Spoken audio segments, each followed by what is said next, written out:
Boa noite, irmãos do Centro Espírita Abel Sebastião de Almeida, ouvintes da Rádio Abel, telespectadores da TV Abel.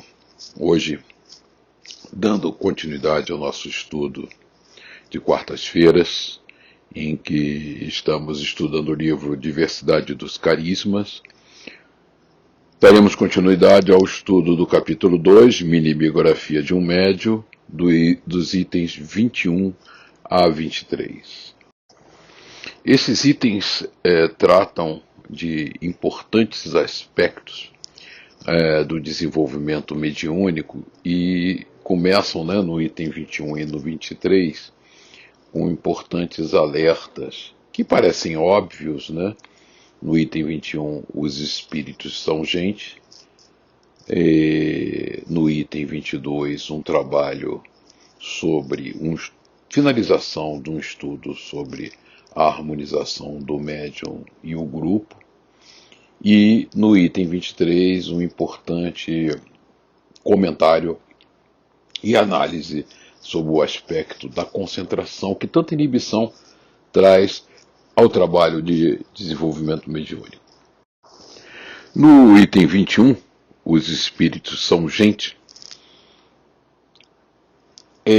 existe uma observação que parece óbvia, para nós todos, mas que é sempre oportuna, e Hermínio fala: uma coisa é certa, trabalho mediúnico é atividade séria e não deve ser assumido sem nítida noção de responsabilidade. São muitos que se deixam atrair pelos aspectos mais dramáticos e fascinantes da fenomenologia, para se sentirem, em pouco tempo, desencantados com a rotina do treinamento, com o esforço, as renúncias, as dificuldades e perplexidades inevitáveis que acarretam não apenas o desenvolvimento como a prática regular da mediunidade. Médiuns em formação, levados por impulsos emocionais ou sonhando com a posição de veículos de importantes revelações e fenômenos inusitados, logo se decepcionam. Afinal de contas, como assinala Boddington, acabam descobrindo que os espíritos não são brinquedos infantis, mas indivíduos dotados de um claro propósito na vida e que escolhem seu médium como a melhor instrumentação para alcançar os objetivos que têm em mente. No corpo desse comentário, Hermínio deixa claro duas coisas que deviam ser conscientes para nós o tempo todo. O médium é um instrumento da comunicação entre dois mundos. Então, o seu papel não é estar na evidência, mas servir a espiritualidade como um importante canal de comunicação entre encarnados e desencarnados. Então ele é passivo, ele não está ali para ir para a ribalta, para receber comunicações retumbantes ou provocar fenômenos que causem grande admiração e o ponham na evidência. Não, ele é um simples trabalhador, um trabalhador do bem, que passivamente trabalha na facilitação desse processo de comunicação entre os dois mundos. E temos que ter clareza, quando participamos de qualquer processo mediúnico, que nossos irmãos desencarnados são seres como nós, igualzinho a nós, sem um corpo físico. É bastante interessante que nós temos a impressão que quando alguém desencarna, fica diferente, ou fica superior, ou fica de outro jeito. Não. Nós continuamos exatamente como somos, com as mesmas virtudes e defeitos de caráter, com a mesma inteligência, com a mesma capacidade. A única diferença fundamental é que nós não sofremos mais do embotamento natural criado pelo corpo físico. Mas fora esse aspecto de liberdade que dá o desencarne, nós, moral e intelectualmente, somos exatamente as mesmas pessoas. Então, nossos amigos e irmãos espirituais, quando vêm se manifestar, eles têm um propósito muito claro, né? Eles têm um objetivo, estão sendo orientados pela espiritualidade, eles buscam dar uma mensagem, eles se aproximam do médium que pode ser o melhor instrumento, menos sacrificante no processo de comunicação, e para isso eles esperam essa receptividade do instrumento e essa humildade do trabalhador do bem que se coloca à disposição da espiritualidade para as comunicações tão necessárias entre encarnados e desencarnados. Então, é a clareza, né? A humildade do médium, sabendo que é um instrumento, nada mais além de um instrumento desse processo maravilhoso de comunicação, e o respeito pelo aquele espírito comunicante que é um ser igualzinho a ele, simplesmente sem um corpo físico e não tem nenhuma fantasia além desta. Isso é importante e não precisava ser dito, né? Mas tem que ficar bem claro para nós. A escala espírita, complementando essa observação, Emílio nos fala: essa observação, aliás, contém outras implicações que é bom colocar logo aqui. A de que os espíritos são gente como qualquer um de nós, embora alguns estejam colocados muitos patamares acima de nós, enquanto outros estão 2 ou 3 degraus abaixo. Não se trata de expor uma hierarquia de valores para exaltar alguns e denegrir outros. Isto é uma realidade pura e simples, que é bom admitir logo para facilitar as coisas. Ou seja, os espíritos comunicantes e alguns mensageiros do alto, né, estão, do ponto de vista de desenvolvimento moral e intelectual, alguns patamares acima de nós, outros nem tanto, né, às vezes alguns degraus abaixo. Você vê que quando ele fala dos espíritos superiores, ele diz que estão vários patamares acima, e quando ele fala dos espíritos inferiores, ele fala que estão alguns degraus abaixo de nós, né? Para deixar bem claro qual é a nossa posição nessa escala evolutiva. Mas o fato é que nós somos exatamente, ao desencarnar, o que somos hoje quando encarnados. Não há nenhuma diferença. E é importante desmistificar, porque mensagens são mensagens de espíritos que têm suas limitações intelectuais. Então, toda mensagem necessita passar pelo crivo doutrinário para termos certeza da sua transparência e da sua clareza quanto aos valores da doutrina, né? Nem toda mensagem que vem da espiritualidade é uma mensagem que acataríamos imediatamente sem nenhuma crítica ou sem nenhuma análise.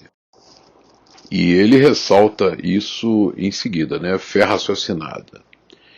O ser superior que comparece para trazer a colaboração da sua sabedoria e bondade não é um semideus, que deve ser ouvido e seguido servilmente como um guru infalível, e sim uma pessoa humana que merece nosso maior respeito, a mais doce afeição e que nos inspira confiança.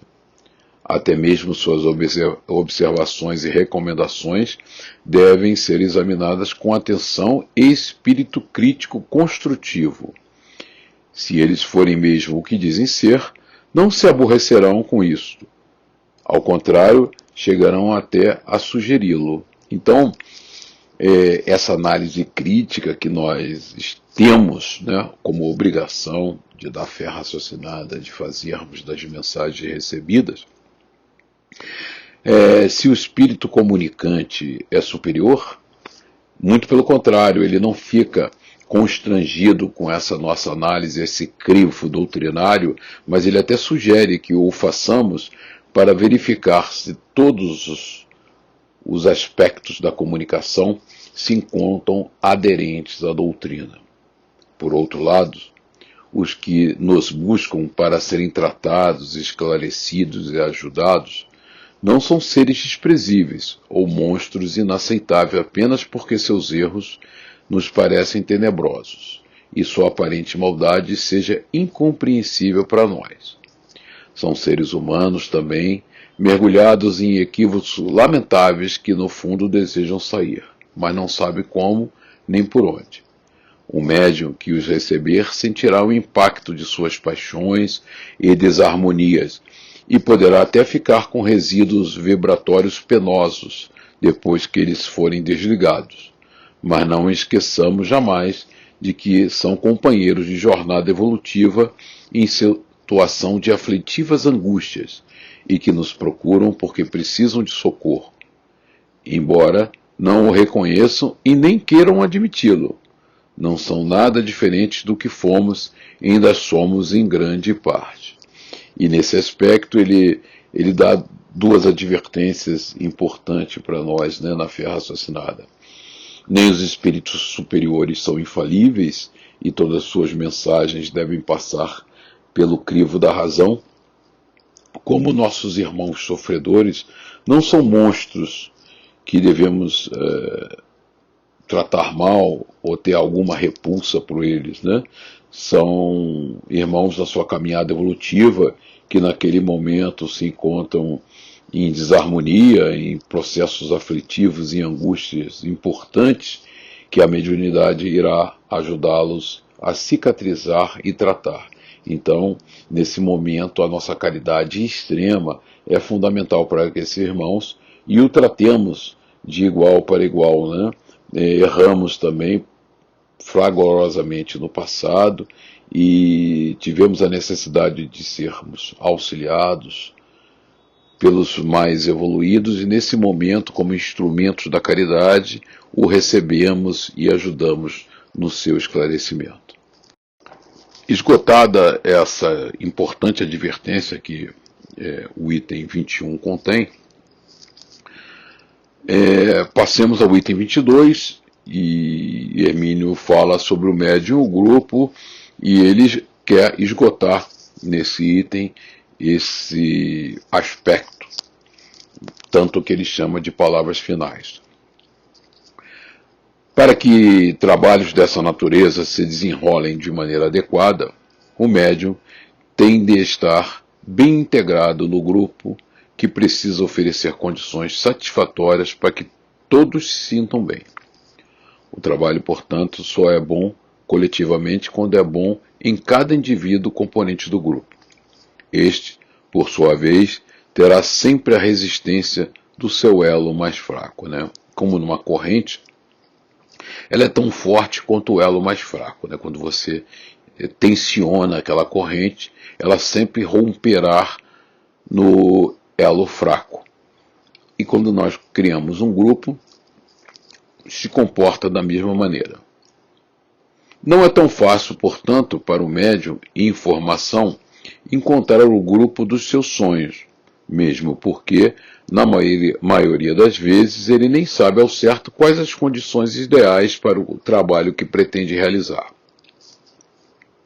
Se suas faculdades estão ainda na fase inicial e necessitam de assistência competente para se desenvolverem corretamente, suas dificuldades de adaptação talvez sejam menores, desde que tenha a felicidade de encontrar um bom grupo, porque se instruirá dentro dos padrões ali adotados. Se já está desenvolvido a ponto de poder participar de tarefas mediúnicas em andamento ali, poderá ter dificuldades bem maiores, como vimos no caso de Regina. Com a dose certa de boa vontade e de compreensão de parte a parte, tais arestas poderão ser eliminadas. Se, porém, o médium sente que não há como adaptar-se àquele tipo de trabalho ou àquele grupo em particular, deve continuar sua busca. Do contrário, sua maneira específica de exercer a mediunidade está acarretando problemas para o grupo, que prefere trilhar outros caminhos, como também o modo de trabalhar do grupo estará sempre criando nele um confronto que gera desconfortante mal-estar e até mesmo conflitos mais sérios que precisam ser evitados. E nesse processo de harmonia do trabalho, né, do grupo de desenvolvimento mediúnico, existe e vai existir sempre, né, na convivência de grupos de trabalho de qualquer natureza, o novo entrante, o membro novo daquele grupo, tem que se amoldar às características e regras de trabalho daquele grupo. E tem que existir humildade e flexibilidade para moldar-se às realidades, né? Então, o grupo e o dirigente do grupo de desenvolvimento mediúnico tem que entender algumas características daquele médium e flexibilizar algumas metodologias a fim de acomodar melhor o trabalho dele dentro do grupo, como aquele médium tem que se disciplinar e corrigir certos aspectos do seu comportamento mediúnico para se adequar às diretrizes da casa. Mas Hermínio deixa sempre a porta aberta, né? E algumas vezes essa compatibilidade tão desejada e essa harmonia do grupo não pode ser alcançada, ou é difícil de ser alcançada. Então, ele abre dizendo o seguinte: não houve essa integração harmoniosa que não gere tensões e problemas entre as partes, e que o médium não consegue se adaptar àquele tipo de trabalho, ele deve continuar sua busca, né? Outras casas, outras metodologias, para que ele continue a sua educação mediúnica. Então, é muito interessante, porque Hermínio não coloca que existe um método universal, único, exclusivo, em que é a matriz de trabalho e de desenvolvimento mediúnico, né?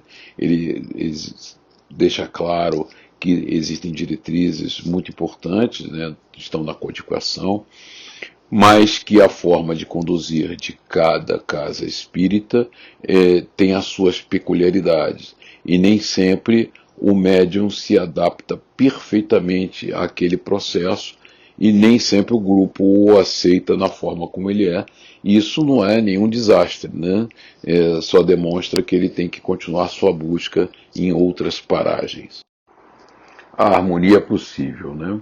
Ainda tratando desse processo de harmonização do médium no grupo, Hermínio nos coloca: o período de adaptação do médium ao grupo, portanto, é sempre uma fase delicada, tanto na vida do grupo quanto na carreira do médium.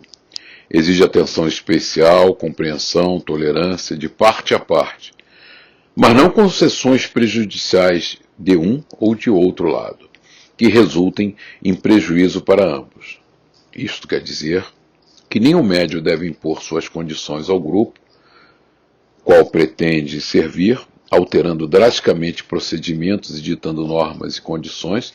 Nenhum grupo deve obrigá-lo a aceitar condições, segundo as quais se torne impraticável para ele exercer sua mediunidade de maneira satisfatória. O problema é complexo. Insistimos em dizer, porque mesmo em tais posições de respeito mútuo, ou por causa disso, tanto o médium deve permanecer receptivo a observações destinadas a colaborar no aperfeiçoamento de suas faculdades, como o grupo deve examinar com atenção observações que o médium recém-chegado tem a oferecer sobre o trabalho, e que possam resultar em aprimoramento dessas tarefas. Se cada um se fecha em sua torre de marfim e fica expedindo decretos-leis irrevogáveis e indiscutíveis, não há como chegar a um entendimento. Sei que é difícil acolher críticas, mesmo justas, mas nós só evoluímos mudando, só melhoramos corrigindo defeitos e equívocos. Um pouco de umidade, de parte a parte, é a única forma satisfatória e fecunda. O dialogador. Hermínio fala: não é nosso propósito, neste livro, expor um plano sistemático de trabalho destinado ao desenvolvimento das faculdades mediúnicas. Ele não se trata disso, ele está tratando dos desafios, né, do médium iniciante. Já que estamos, porém, discorrendo sobre a fase inicial do exercício mediúnico, parece oportuno acrescentar alguns comentários adicionais para finalizar este módulo do livro. O primeiro aspecto a observar é o de que o dirigente das tarefas mediúnicas oferece melhores condições de êxito no desempenho da parte que lhe toca, se suas próprias faculdades, se as tiver, não o levarem a um estado de inconsciência. Este ponto foi discutido em obra paralela sob o título Diálogo com as Sombras, também do Hermínio, né? A qual o leitor deverá recorrer se desejar. Encontro a mesma recomendação em Boddington, lembrando a importância de um ambiente descontraído, fraterno e sério. O competente autor inglês observa, e nós vamos fazer a observação a seguir, mas é importante ressaltar a perfeita consciência do dialogador na condução e liderança do processo do desenvolvimento mediúnico, né?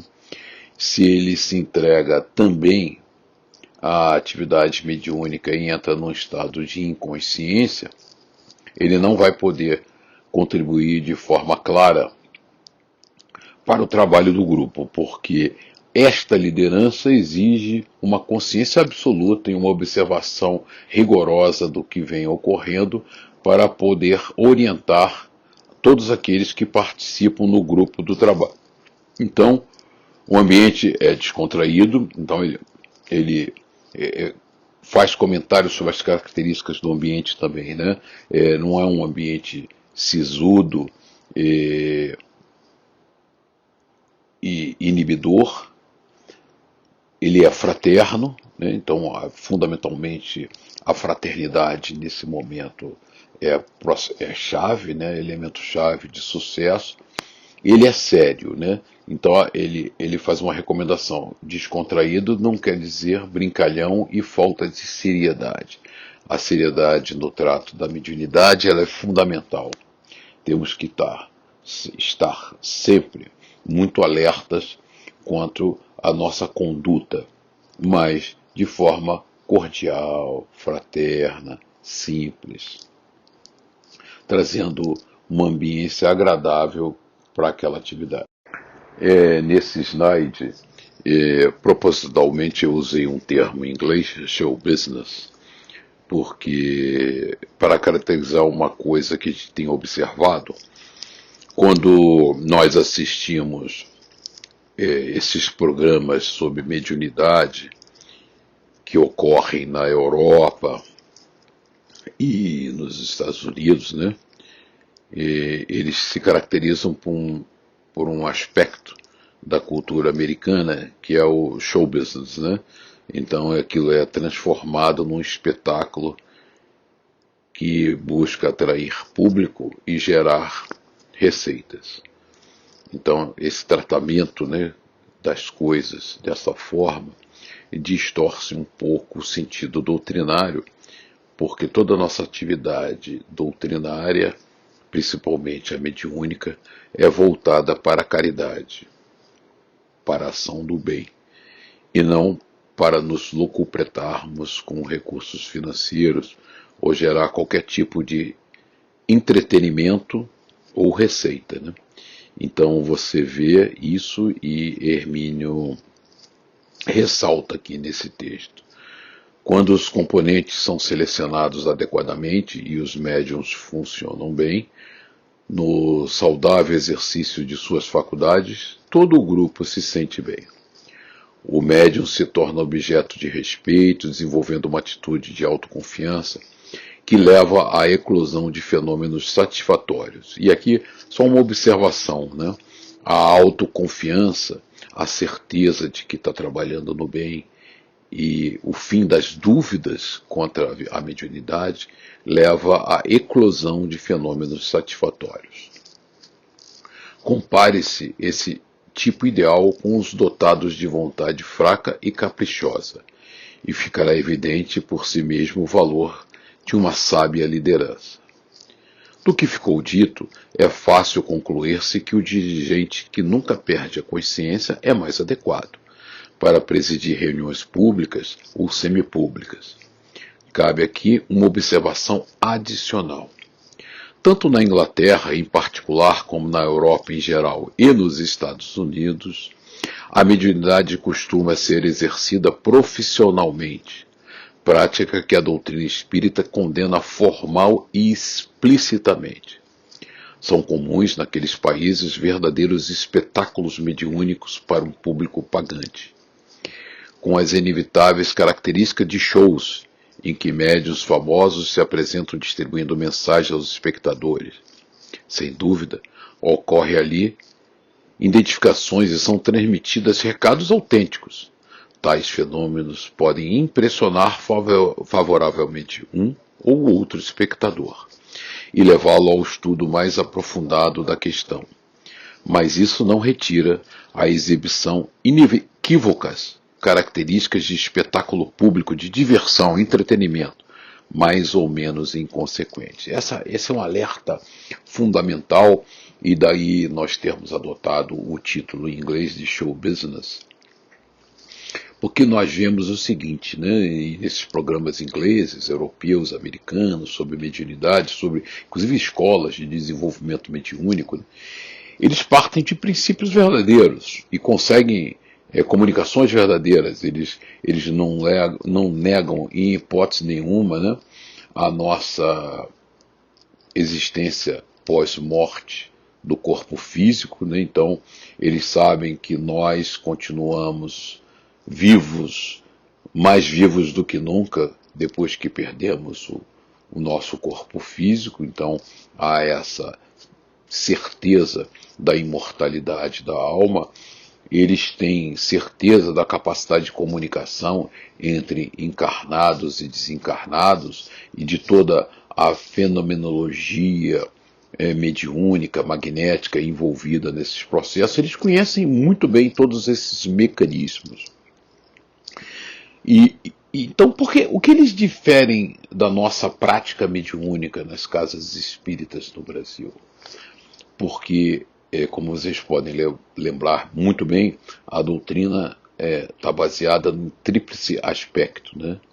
Filosofia, ciência e religião.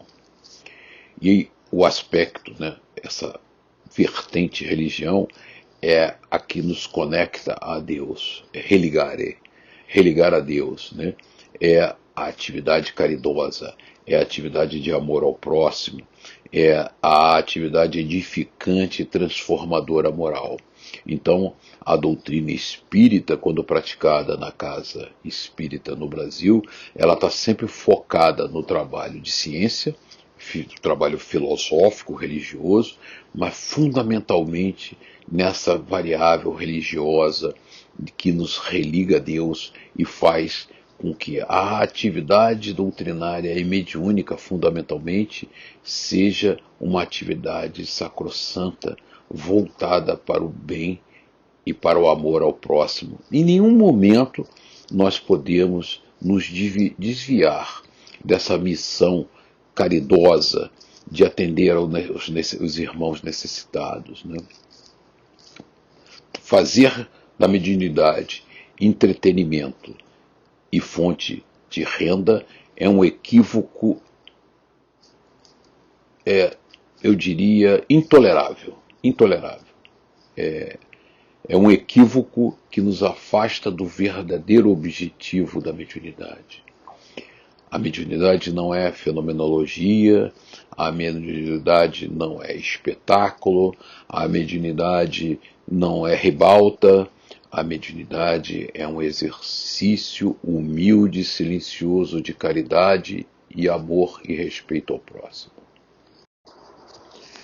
A mediunidade remunerada. É por isso que Boddington se refere a sessões públicas. O certo, contudo, é que ele não acha conveniente entregar a direção de trabalhos mediúnicos a pessoas que também estejam sujeitas a entrar em estados inconscientes de transe.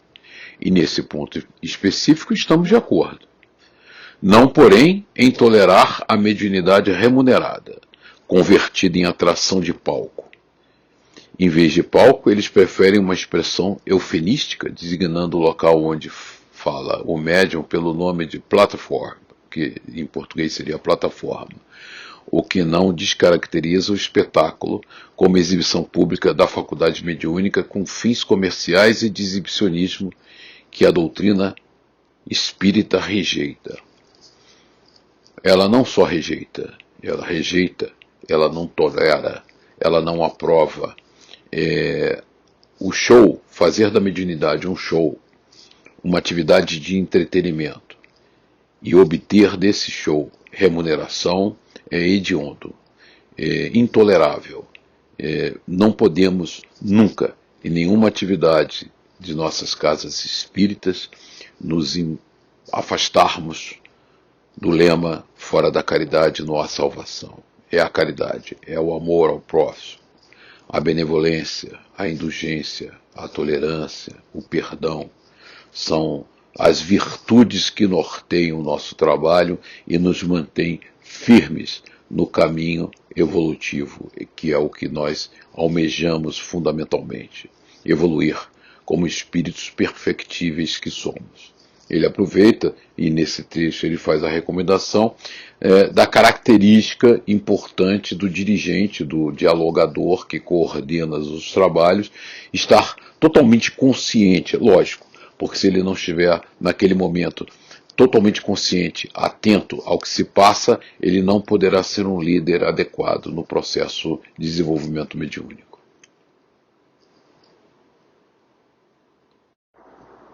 No item 23, vamos entrar no assunto que tomará a maior parte do nosso tempo de estudo, o que é a concentração. O Hermínio propõe uma reflexão importante sobre isso. E sobre o tema concentração, Hermínio vai tecer alguns comentários importantes sobre esse aspecto que podem inibir o desenvolvimento mediúnico, e ele desmistifica um pouco o tema. Ainda em conexão com o trabalho inicial do médium, convém discutir, embora sumariamente, o problema da chamada concentração. São muitos os dirigentes de trabalhos mediúnicos que exigem concentração de todos os participantes do grupo. O termo, contudo, é um tanto nebuloso no seu significado, nesse contexto, e, portanto, dúbio em suas implicações e consequências. Quando experimentei pessoalmente o fenômeno da regressão da memória, vi a propósito o livro A Memória e o Tempo, aliás, livro que eu recomendo a todos, é um livro que eu diria de leitura obrigatória, aliás, fica aqui a sugestão para que seja o próximo livro a ser estudado nessa série. Ele acrescenta muito à nossa experiência. Aprendi que o trabalho de indução ficaria prejudicado, quer dizer, a indução no processo de regressão de memória, né? E prejudicado ou arruinado de todo se exigisse dos sensitivos uma atitude de severa concentração. Tão interessante que a partir da experiência dele, nós vamos ver isso de forma muito clara no livro A Memória e o Tempo, o estado de concentração severa atrapalha o processo de indução da regressão de memória. Em vez de qualquer esforço consciente destinado a obter a clássica concentração, o que se pedia era exatamente uma atitude de relaxamento e descontração, deixando que o fenômeno ocorresse naturalmente, segundo sua própria dinâmica. Quanto mais o sensitivo se empenha em concentrar-se para observar a mecânica do processo e permanecer alerta para o que se passa com ele, mais difícil se torna alcançar a condição básica e indispensável para que as coisas aconteçam como desejado, né? Então, essa concentração absoluta, a monoideia, e todas aquelas técnicas de tentar dominar a mente acabam atrapalhando esse processo de indução ao transe mediúnico. No processo de regressão de memória, o Hermínio, vocês vão ver, usa muito das técnicas psicanalíticas, né, de deixar a pessoa relaxada, né, deitada, numa cadeira muito confortável, para que ela entre, inclusive, naquele processo de adormecimento, tal, em que ela relaxa totalmente e se desprende do corpo físico de forma a facilitar esses fluxos induzidos de pensamento, sejam anímicos ou mediúnicos. O relaxamento. Dificilmente o sensitivo terá condições, o médium, de funcionar como agente dos fenômenos e instrumento deles ao mesmo tempo em que os observa como espectador. Então, esse duplo papel acaba trazendo muito prejuízo. É certo que após reconduzido ao estado normal de consciência, em vigília, um exame retrospectivo de tudo quanto ocorreu suscitará lembranças e impressões mais ou menos vivas do que se passou com ele. Mas, de modo geral, o esforço da chamada concentração é uma das principais causas inibidoras do fenômeno. Sei que estamos aqui a discorrer sobre fenômenos anímicos, desprendimento, regressão de memória, transe magnético, etc., que é toda a experiência do Hermínio no livro A Memória e o Tempo. Mas a experiência, como o assunto indica, que há uma só realidade subjacente, tanto no fenômeno anímico quanto no fenômeno mediúnico, dado que estão ambos apoiados no mesmo instrumento básico da sensibilidade e em algumas modalidades da mesma capacidade de desdobramento do corpo espiritual. Apesar de valiosa, a concentração facilmente se transforma num estado mental que frustra seu próprio objetivo ao restringir a emissão de força magnética. Escreve Boddington em University of Spiritualism, no livro dele, Universidade do Espiritualismo, né? Ele se apoia muito nesses estudos do Boddington, mas o que a gente vai ver no Memória e o Tempo é que ele induz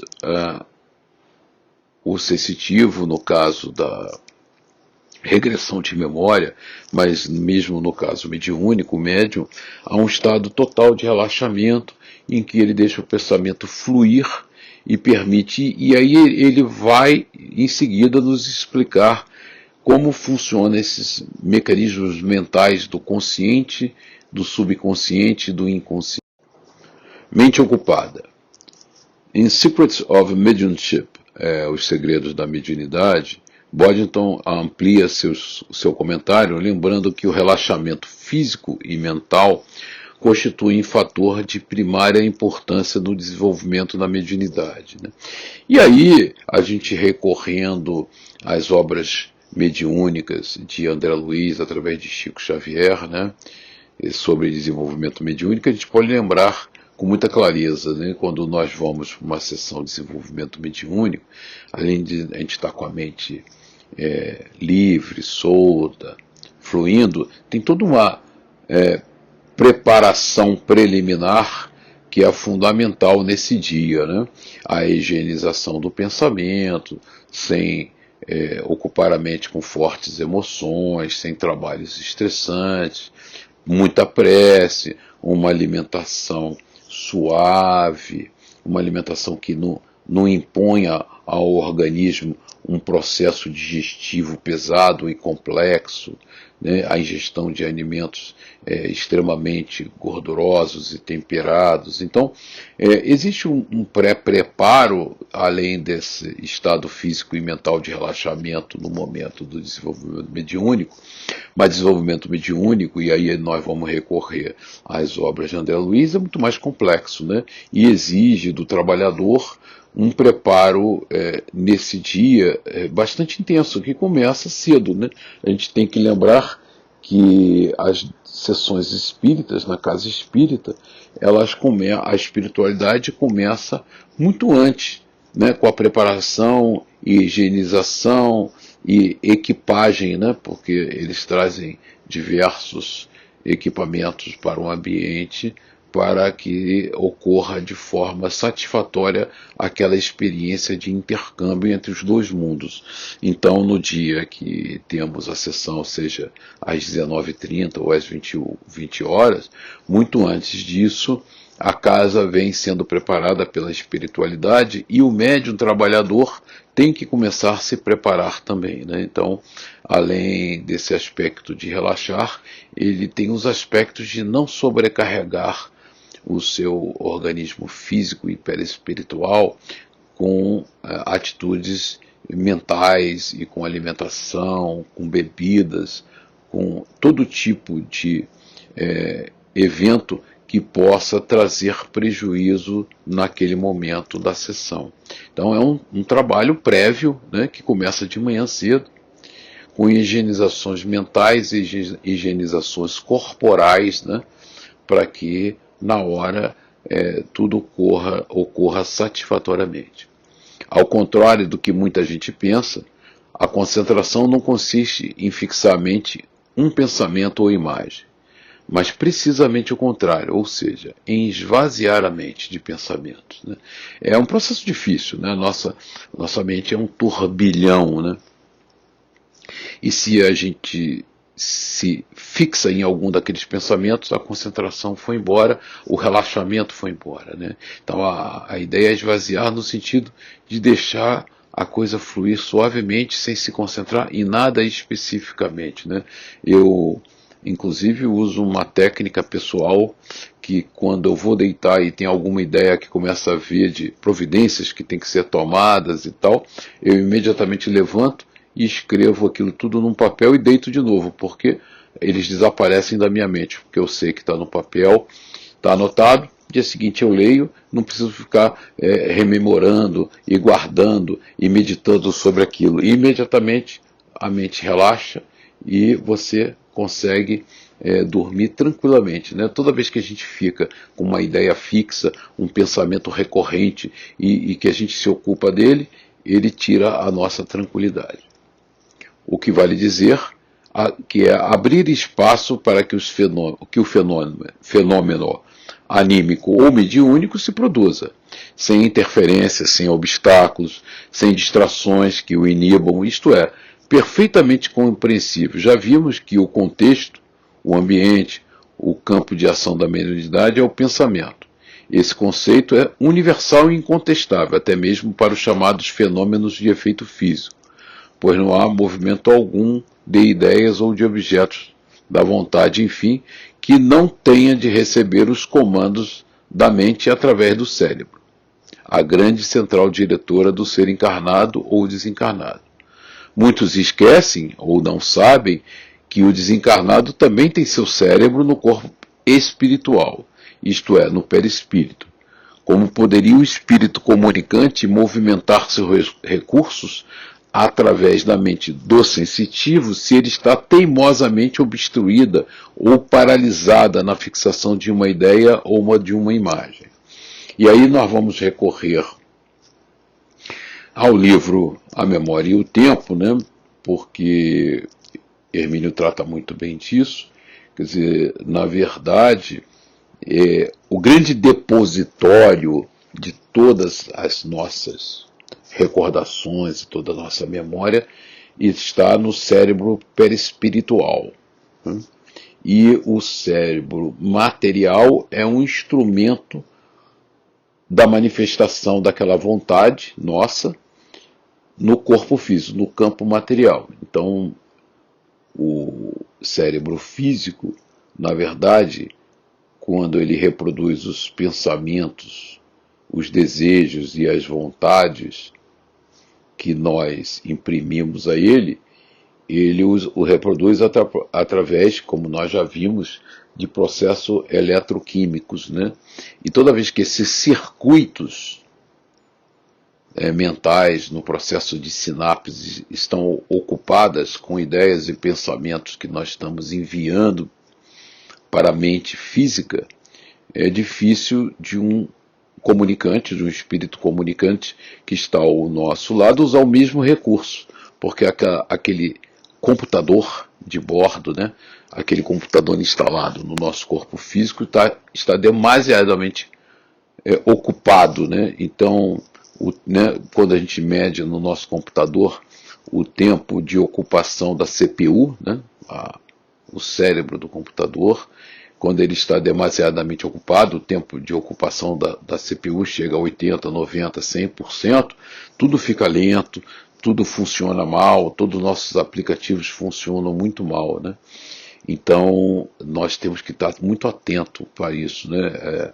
Eu e Gilberto ficamos sempre monitorando o computador que nós fazemos o streaming da TV Abel para identificar o tempo de ocupação da CPU, né? Então, a CPU está com uma taxa de ocupação na casa de 17%, 20% da sua capacidade operacional. A gente sabe que tudo está fluindo bem, nós não perdemos nenhum quadro, não há interrupção da transmissão, mas se o tempo de ocupação da CPU começa a ficar elevado, começamos a ter ruído no processo de transmissão do streaming da TV Abel e prejuízos para a recepção.